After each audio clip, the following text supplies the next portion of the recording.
Greetings, AP coordinators. Testing season is finally here, and time is precious. So, we have a series of quick conversations to help with awareness, to help with support, and to help with best practices specific to both paper and pencil AP exams, and the new digital AP exams. Thanks in advance for joining us. We're happy to have you. I am Derek Cometa. And I'm Rachel McBride. Welcome to the show for AP coordinators. Welcome to Coordinated. Hello, fellow AP coordinators. My name is Carrie Payline, and like many of you right now, we're in the midst of a busy time for our AP programs. Many of us are also working with our seniors as they make matriculation plans for college. One of those important steps includes reminding students to indicate which college, university, or scholarship program they'd like to send their free AP score report. Students selected a score report recipient when they first enrolled in their class sections. However, if their plans have changed, or if they're now certain of their college choice, they can easily change or select a new recipient in their My AP account. Students have until June 20th to take advantage of the free score report, and I'm encouraging our students, particularly seniors, to do this now before they forget. If they do not do this by June 20th, students can still send a score report later, but they would have to pay a fee. To select a recipient, students can simply sign into My AP, go to My AP profile, then click the Score Send tab. There's also a helpful video we can share with students, walking them through these steps.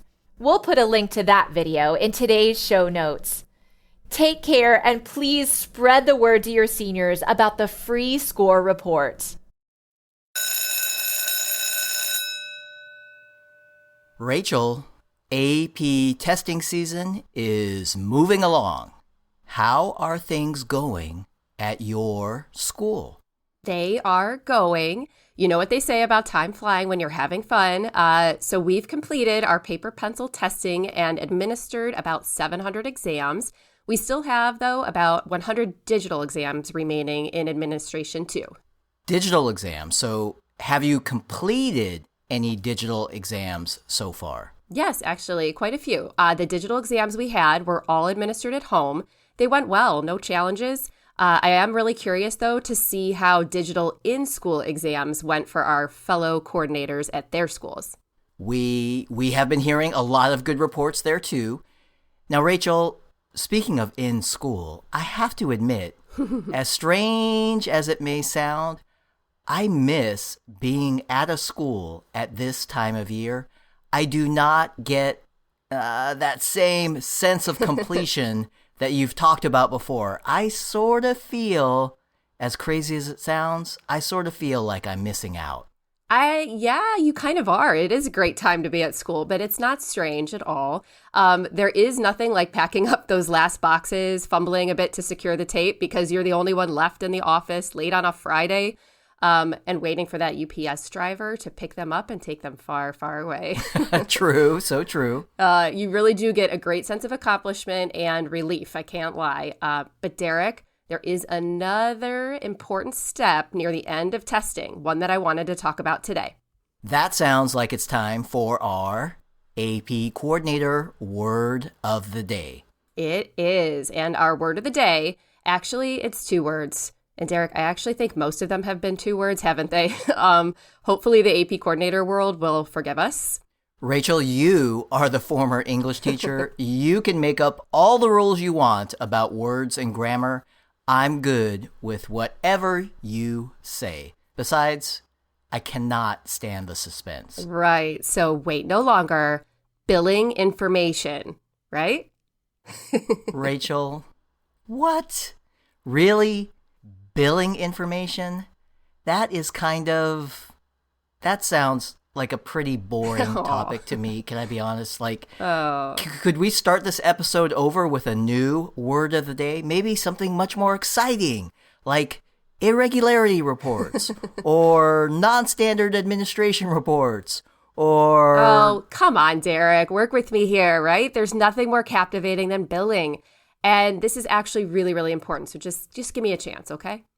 All right. Well, I said I'd go with the flow, so let's do this. How about if we start by explaining the term billing information as it relates to our favorite people in all of education?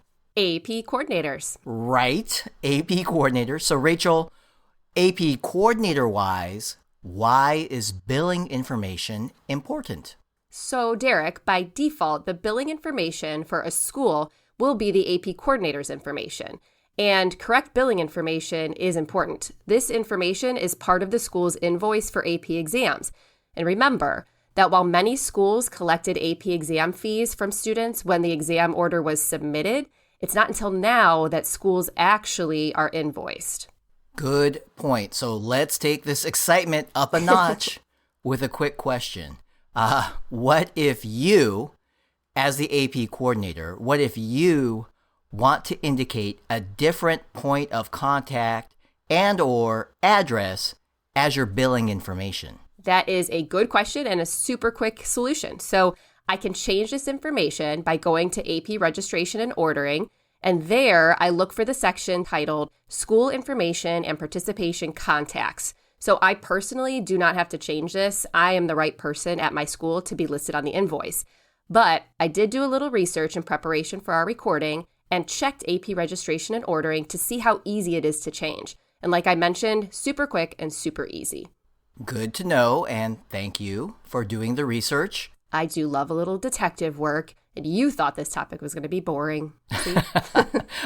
I'm warming up to it, Detective McBride, and I am assuming, if needed, this information should be changed before the invoice is generated. Yes, absolutely.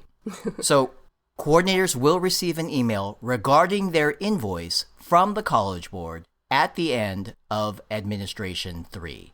Related, some schools prefer to have a purchase order number on their invoice as well.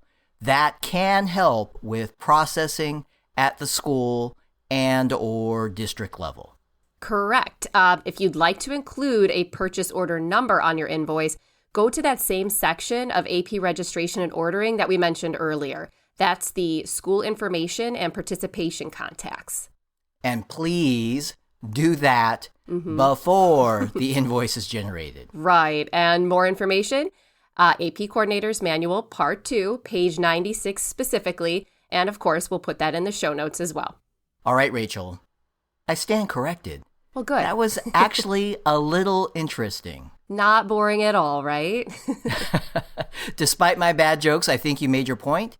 And Rachel, all this talk about generating invoices and billing information, this reminds me of a story back in my glory days of being an AP coordinator when generating an invoice used to be such a process. And Derek, I'm so sorry to interrupt your oh so important story, but something a little more exciting has come up. My calendar just binged to remind me that I need to go check my billing information. All right. I get it. Subtle hint there. Subtle hint. No long, boring Derek stories today. No, sorry, not today. We coordinators, we're super busy, but today is a good day to check our billing information. Good advice, and it was your word, or should I say, words of the day. Billing information. And that last bit of advice is free of charge. Derek, I won't even send you a bill. All right, everyone. Thanks for joining us. We'll be back again soon with another AP Coordinator Word of the Day. And AP Coordinators, we hope these words resonate with you, no doubt, every day. You are always good as gold.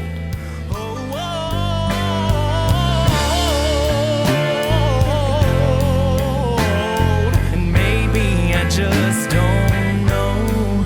I'll say it over and over and over again till I believe it's so.